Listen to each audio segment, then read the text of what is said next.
Do you know someone who's tied up, bound down, stuck in a position where they simply feel they cannot move? Someone who's tied up in procrastination. Someone who's tied up in excuse making. Someone who's tied up in financial debt. Someone who's tied up in bitterness. Someone who's tied up in trying to be like the Joneses. Someone who's tied up in toxic relationships, toxic habits, toxic choices. Do you know someone? You know what is even worse? To be someone who's tied up and not even know it. How do I know? I was one of those people. See, when I was young, at the age of 2, I was taken out of my mother's home and put in a child protective agency where I spent time in foster care for 5 years.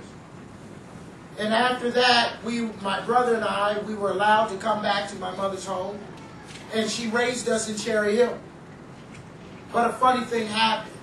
Because we had spent time at St. Vincent's Catholic Charity, when my brother and I, we arrived in Cherry Hill, my mother, she's always been that person who's preached and taught education, education, education.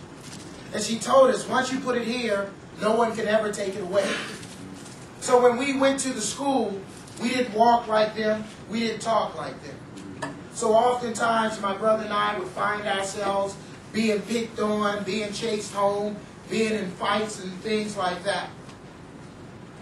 But I remember and I held fast to my mother's, her motto, education, education, education.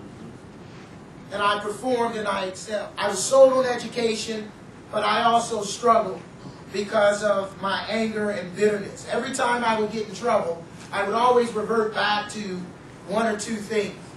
The first thing was, if I never spent time in foster care, then this wouldn't happen.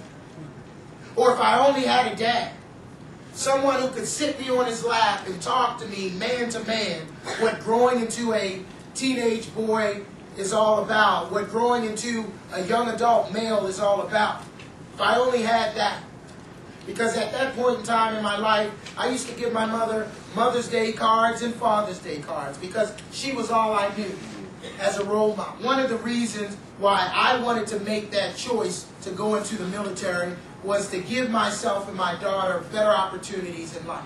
I wanted to learn. My mother, she gave us the best discipline that she could give us, and we had that. But I felt that I needed more structure in my life to really understand how to drive my life.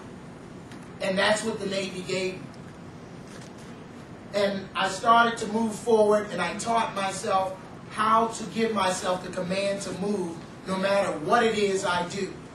And I look out at each and every one of you today, and I ask you, what things in your life haven't you given yourself the command to move on? What habits in your life haven't you given yourself the command to move on, to make changes so that you can improve and get better? What choices in your life have you been making to keep you in the delayed mode, in the tied up mode, that you haven't given yourself the command to move? What people in your life haven't you given yourself the command to move forward from? And when you look at your relationships, and if there are any toxic relationships present, why haven't you given yourself the command to move and break free of that? Because the military gave me that starting point to really begin to put this whole philosophy and process together. And it started to really become one that I understood and one that I could put into practice. So I started moving forward, and I started making changes. And I started out first by identifying my toxic knots, the things that held me back. Every time I found myself stuck or in trouble, I always said, if I never spent time in foster care, if I only had a dad, these were the knots that were in my life.